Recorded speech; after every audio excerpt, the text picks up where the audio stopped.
Update. My sister Beth made up a dead twin brother to her spouse and in-laws. I accidentally outed the lie, but why am I the bad guy here? Original post. Backstory. I'm the eldest of 4 sisters. We're stair-stepped, 2 years apart. I'm 38, Joe is 36, Beth is 34, and Amy is 32. Fake names. Our parents used to joke about how they kept trying for a boy, but finally gave up after girl number 4.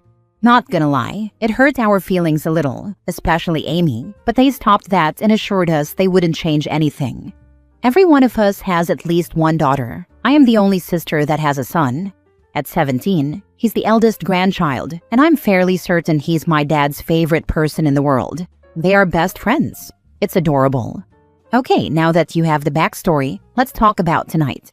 My son, who is very intelligent and absolutely crushed high school, recently received his acceptance letter to a pretty prestigious university. Full ride. We are incredibly proud. My folks wanted to throw him a little congratulatory party, and tonight worked for all of our schedules, which is no small feat, 4 different families with 11 kids between them. So we all headed to the folks' house for pizza and cake. At one point, Amy brought up that it is Sibling Appreciation Day, and Mom said she wanted all of her girls to say what we appreciate about our sisters, and we go youngest to eldest, with most of the compliments going to me, as I was kind of a second mom to them. I told each of my sisters how much I loved them, among other things, and then finished my speech off saying something like, "And I really appreciate that we didn't have any gross boys stinking up our house." All of us but Beth and her husband laughed. Beth's eyes got really big, and her husband, Chase, looked at me like I was something he scraped off the bottom of his shoe. Suddenly, he says, "That's pretty messed up." I said something like, "I don't know, Chase. I've smelled you after your workouts. It's pretty bad." And he got even more mad and said, "How could you talk about Tyler like that?" And Beth starts losing her mind, guys. She's grabbing him by the arm and begging him to hush, saying they need to go home now, etc. So naturally, I'm like, who is Tyler? Well, friends, apparently Tyler is Beth's twin that died during childbirth. And it made our folks and me so depressed that nobody is allowed to speak of him or reference him, ever. Beth forbade him from ever mentioning it to any family member. After Chase told us this, nobody said a word. It was so damn tense. Finally, I just kind of bluntly said, "I'm not sure why, but Beth lied to you about this. I think you guys should talk about it, but I don't want to hear anything else about this tonight, as we're here to celebrate my son." After that, Beth burst into tears and ran into her old bedroom, with Chase, Mom, and Joe following her. The party never fully recovered, and they took off pretty shortly after that. I stayed behind to help clean, so my dad and son could hang some more. While I'm doing the dishes, my mom scolded me pretty harshly about calling Beth a liar. If the baby shoe fits, mother. My dad said I wasn't wrong, but I embarrassed Beth. What the heck was I supposed to do? I was getting chastised over a lie. Absolutely not. Beth also texted me that I screwed her over, and a text from Chase's phone told me I was the actual liar's sister, and everyone knows that. Amy is on my side, but she and Beth always butted heads. Joe claims she's neutral, but she also told me I didn't have to call her out like that. What the heck else was I supposed to do? Just take the lashing? And why is everyone acting like me calling out what I consider to be a pretty heavy lie is worse than the lie itself? How do we resolve this situation? I love my sisters so damn much. They are my best friends. But this is so weird and so wrong to put on me. Now for the top advice before reading the updates. I can't imagine any other response. I really can't. Were you seriously expected to lie along with her? I think that is shocking. I have no idea what she was expecting. I have lied for her before, but saying she's at my house while she's really getting boudoir photos done for him is not the same as lying about a whole person who never existed. It's beyond bizarre. Has she ever told other wild stories? What benefit could she have gotten from the lie? We all lied as kids, age-appropriate stuff. She was more rebellious than the rest of us, though. She'd sneak cigarettes and smoke them out of the window in her room, climb out the window and meet dates, then sneak back in the house. But nothing awful. I'm kind of impressed that after all of that, she managed to convince her husband that you were the liar. Of course, if he still believes her, he's dumb as a brick. I'd think there is proof enough on her birth certificate, as it will state she was a single birth. I will say Chase is not a dummy, and he's typically not malicious. And although nobody really backed me up about this being a lie, at least not in front of me, I think it's pretty obvious that I was telling the truth, as everyone else was obviously confused and dead silent in the moment. I have not responded to the texts, as I'm not looking to burn bridges. I've made many mistakes, and my sisters have graciously forgiven me. I'm just baffled and a little hurt. Now for the first update. Okay, I think we have some answers about the events that occurred last night. I do want to tell everyone who took time to give advice or kind words, thank you. I honestly couldn't read everything. I was, and am exhausted. But I did get an idea of how I wanted to approach everything, thanks to the advice given. I'll get to the update in a few. I just wanted to answer some frequently asked questions and comments real quick. 1. Beth is continuing to lie and Chase is believing it, and your mom and Joe threw you under the bus too. Chase, I think he knew I was being truthful. Also, I said the text came from his phone. I was actually thinking Beth sent it, as that's not Chase's vibe. About Mom and Joe, they didn't throw me under the bus. But I'll go into more detail soon. 2. Is it possible my mom had twins and I just forgot or didn't know about the death? Absolutely not.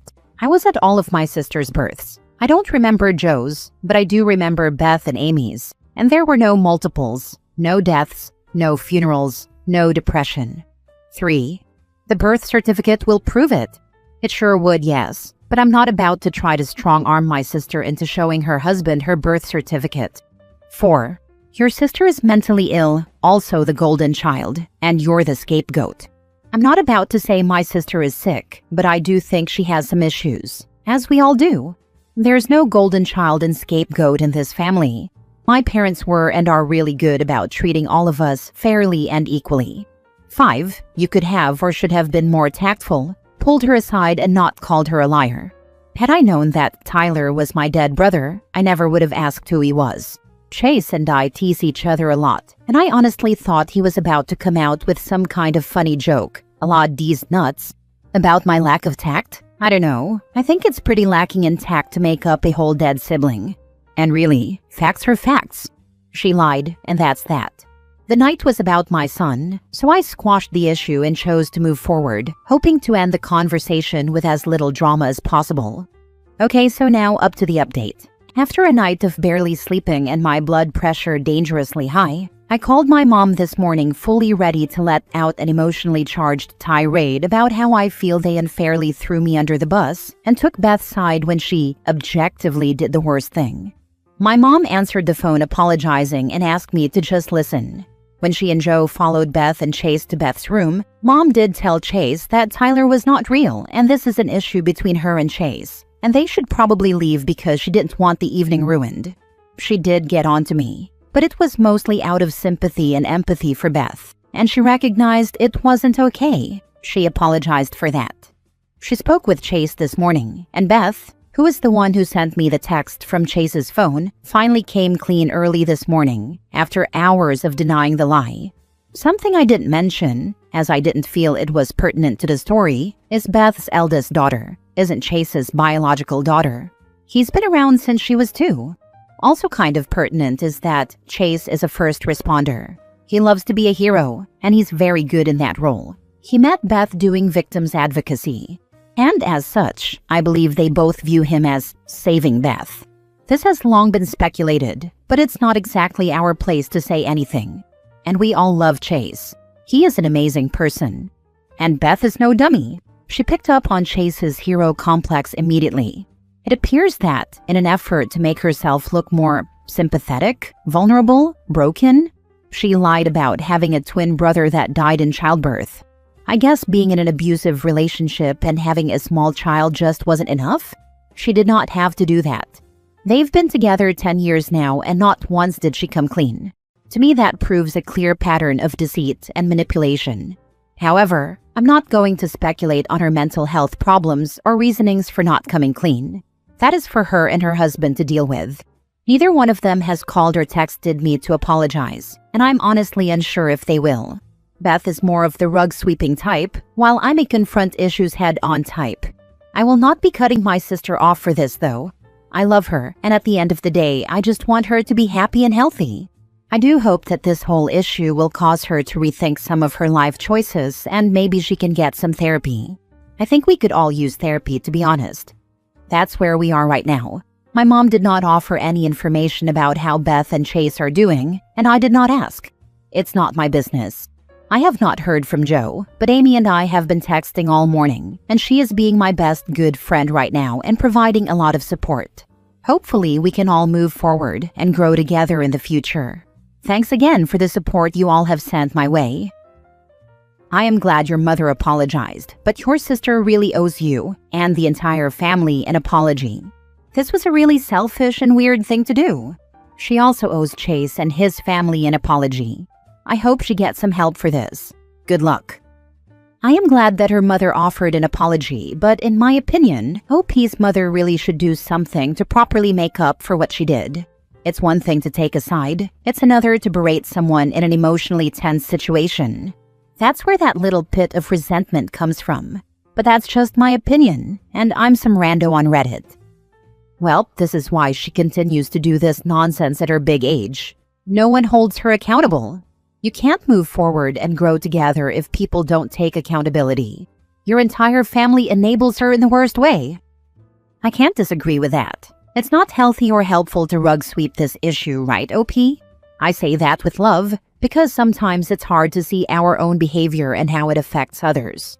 You certainly didn't cause it, but not holding her accountable will send the wrong message. She will never understand why this is so wrong and hurtful. Now for the last update 6 months later.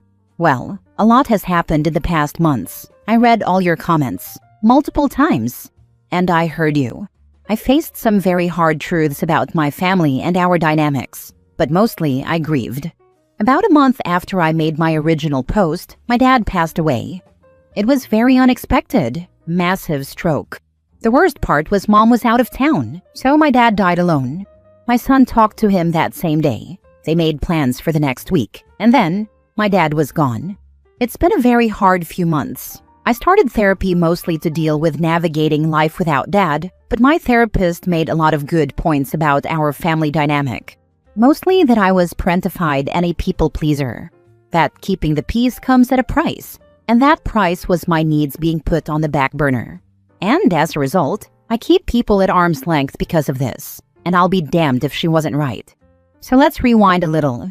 During the week or so after Dad died, Mom was lost. They'd been married over 40 years, so no surprise there. And as the eldest sibling, I stepped up big time.